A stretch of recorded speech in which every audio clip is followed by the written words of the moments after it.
موضوع ہے نمرود کا انجام اور نمرود کی موت کیسے ہو گئی۔ تو چلیے بڑھتے ہیں اس ویڈیو کی جانب۔ جب حضرت ابراہیم علیہ السلام کو آگ میں پھینکا گیا تو فرشتوں نے حضرت ابراہیم علیہ السلام کے بازو پکڑ کر نہایت آرام کے ساتھ بٹھا دیا۔ اس وقت رضوان نامی فرشتے نے جنت سے ایک خوبصورت لباس لا کر آپ علیہ السلام کو پہنایا۔ حضرت ابراہیم علیہ السلام کے ارد گرد ریحان، سبزے اور شگوفوں کا عجیب و غریب خوبصورت باغ بنا دیا اور وہاں شیریں چشمہ جاری ہو گیا۔ حضرت ابراہیم علیہ السلام پر پروردگار عالم کا فضل و کرم ہو گیا۔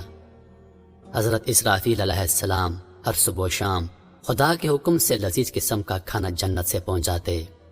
کمال خوشی اور بے غمی کا وقت گزرتا۔ 7 روز کے بعد نمرود نے سمجھا کہ آگ بجھ گئی ہوگی۔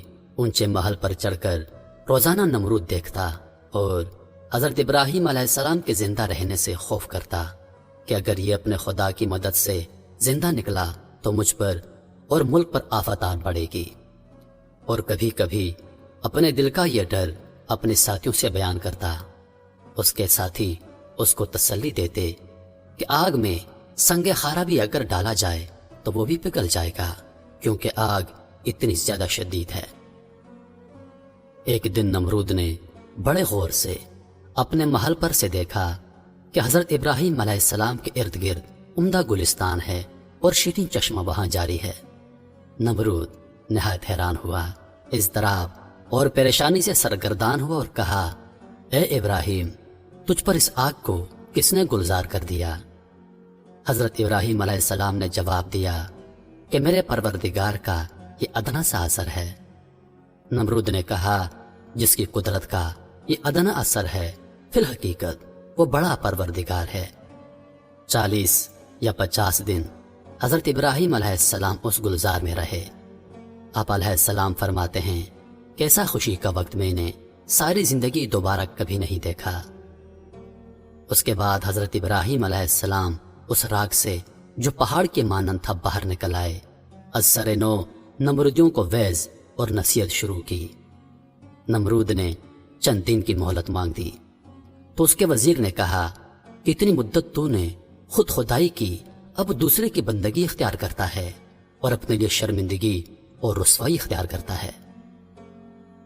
آخر کار نمرود نے حضرت ابراہیم علیہ السلام کے سامنے انکار کر دیا اور کہا، میں تیرے رب کی رضا کے واسطے کئی ہزار گائے، بکریاں اور اونٹوں کی قربانی دیتا ہوں، تم اپنے پروردگار سے کہہ دو کہ وہ مجھ سے انتقام نہ لے۔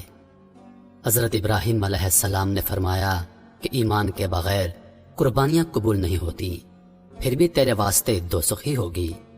آخر کار حضرت ابراہیم علیہ السلام نے فرمایا، اتنی بڑی بادشاہی خدا نے تجھے دی اور مجھے خدا نے تیرے واسطے نبی بنا کر بھیجا، مجھے آگ سے بچا کر ایک معجزہ تجھے دکھایا، مگر پھر بھی تو کفر سے باز نہ آیا۔ اے نمرود، جس بادشاہی اور طاقت پر تو مغرور ہے، اس کو ختم کرنے کے لیے میرے پروردگار کا ادنا سا لشکر ہی کافی ہے۔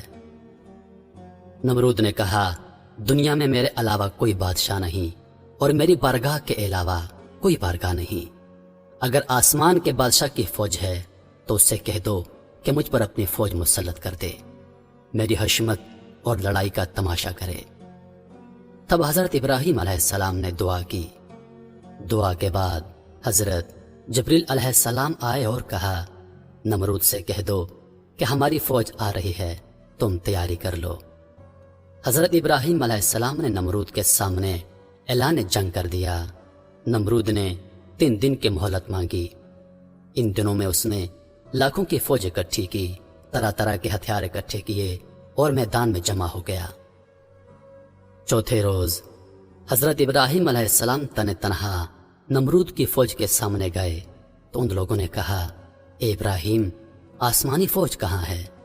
فرمایا، اے نمرود، آسمانی فوج پہنچ رہی ہے۔ اتنے میں مچھروں کی فوج نمودار ہوئی، جس کی وجہ سے آفتاب کی روشنی چھپ گئی، آسمان پر اندھیرا چھا گیا۔ نمرود نے اعلان کر دیا اپنے فوجیوں کو کہ نکارہ بجاؤ، لیکن مچھروں کی آواز لوگوں کے کانوں میں پہنچی تو لوگوں کے ہوش اڑ گئے۔ ہر چھوٹا بڑا ہیبت الہی سے ڈر گیا۔ ایک آدمی پر لاکھوں مچھر لپٹ گئے، ایک دم گوشت پوست خون وغیرہ ختم کر دیا، خالی ہڈیوں کے ڈھانچے رہ گئے، آدمی جانور ہتھیار سب ختم کر دیے۔ نمرود بھاگ کر اپنے محل میں اپنی عورت کے پاس جا بیٹھا، لیکن اتنے میں ایک لنگڑا مچھر آیا۔ نمرود نے اپنی عورت کو دکھایا کہ اس جانور نے لشکر کو تباہ کر دیا ہے۔ اسی اثنا میں وہ مچھر اس کی ناک میں گھس گیا اور دماغ کو چاٹنا شروع کر دیا۔ نمرود ہتھوڑوں سے خود کو مارتا، محل کے دیواروں سے اپنا سر پیٹتا۔ وہ بادشاہ جس نے خدائی کا دعویٰ کیا تھا، وہ بادشاہ جو ساری دنیا کا بادشاہ تھا، وہ بادشاہ جس نے ساری دنیا پر ظلم ڈھائے تھے، آج اس بادشاہ کا یہ حال تھا کہ جب تک اس کے سر پر جوتے نہ پڑتے اس کو قرار نہ آتا۔ جب دربار میں جاتا تو ہر درباری کا یہ معمول بن گیا کہ اپنے جوتے اٹھا کر اس کے سر کو پیٹتا۔ سر کو پیٹنے سے اس کو چند لمحوں کے لیے قرار آ جاتا، لیکن اس کے بعد مچھر دوبارہ اس کے دماغ کو چاٹنا شروع کر دیتا۔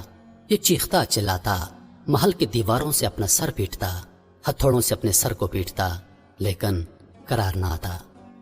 آخر 40 دنوں تک اس عذاب میں رہنے کے بعد اس کی موت ہو گئی اور وہ جہنم رسید ہو گیا۔ میرے محترم عزیز دوستو، تاریخ پر اگر نظر دوڑائی جائے تو جن بادشاہوں نے، جن لوگوں نے، جن مغروروں نے، اپنی طاقت میں مست جن لوگوں نے خدا تعالیٰ کو للکارا، ان کا انجام فرعون اور نمرود جیسا ہوا۔ موجودہ دور پر نظر دوڑائی جائے تو اس دور میں بھی کافی نمرود اور فرعون موجود ہیں، لیکن وہ اس بات سے بالکل بے خبر ہیں کہ خدا تعالیٰ کی لاٹھی بے آواز ہے، لیکن اللہ تعالیٰ کی لاٹھی جب پڑتی ہے تو ہر اس بادشاہ کا جو اپنی طاقت میں بدمست ہے، اس کا انجام فرعون اور نمرود جیسا ہوگا، اور انشاءاللہ ضرور ہوگا۔